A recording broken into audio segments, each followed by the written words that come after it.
Moko kuom MCAs auchiel mabende norwako Jatend piny Kenya William Ruto e kinde limbe mare kaunti ma Migori dwe mar adek mar higani ywak ni gocho oromo korgi kendo sani gidak kod luoro mokalo. Moko kuom MCAs nomonji kod moko kuom ojende e magawa moro mano e boma ma Migori. Jojuma nigi mathoth.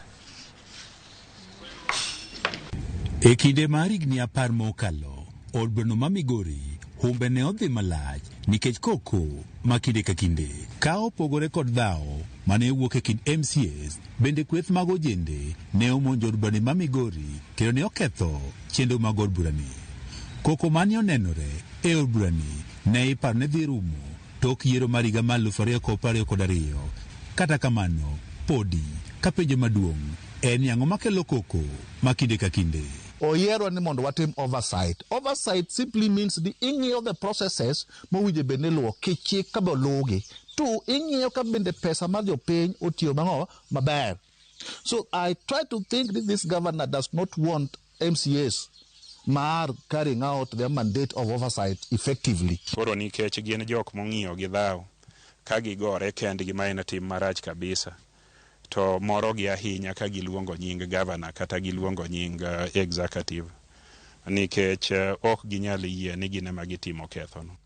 Tarik 27 made mar adek mar higani, MC Manouth Kanyamkago Jojo Mamba kaachiel kod Manoero ma West Kanyamkago Peter Mijungu ne ogo e laro mar od burani kod moko mojende ka bende MCS gi osetudo monjogi kod limbe ma Jatend piny Kenya William Ruto mane gichope e kaunti ma Migori. Ne onge makosa mar bedo ni Ruto nobiro uriri ma wadhi warwaki.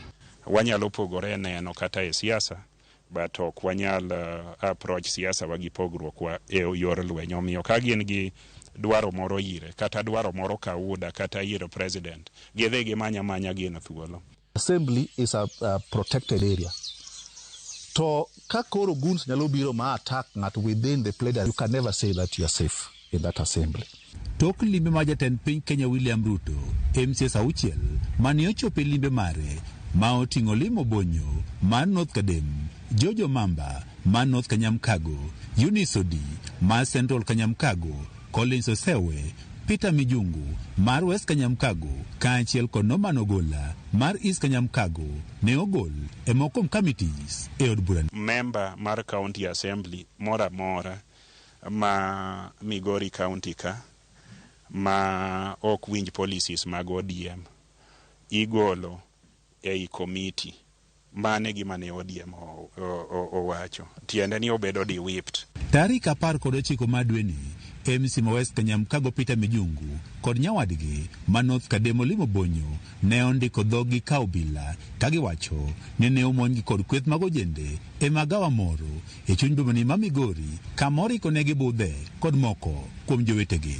Walk downstairs, to ka gik tayudo ka nitie a group of men ochung' e dhoot. Achiel kuomgi already ne nigi mask oseuma wang'e. Then achich nyaka bene ka ntiere wach. So very fast atemo ni mondo akadhgi mondo awuogi. To sama wuok ni ema gichako ni huyo matek kabisa ma yombogi ma donjo mane od miyo moro. Ayudo ka dhono ni nono ema donjo ta koro miyo ni jogi nega to waloro dhot. To gibiro kanyo. To hawi maber ni ne ntiere mudho. Moko lawo lemano. Then one an gi Mheshimiwa Norman Ogola ma East Kanyamkago ne waringo ma wachikore from the balcony across the fence from the first floor. Ma walwar piny ko actually winjo ne giwacho ni ne gineno security mar governor kane nitie kanyo. Ng'ama wacho no to ok owacho ni security no goye, owacho ni no nene anena kanyo. Kwani ng'at mineno kopo ni nene adiere en makosa mane kani nene. MC ma North Kademo limo bonyo nodonyruok e kiny monjni.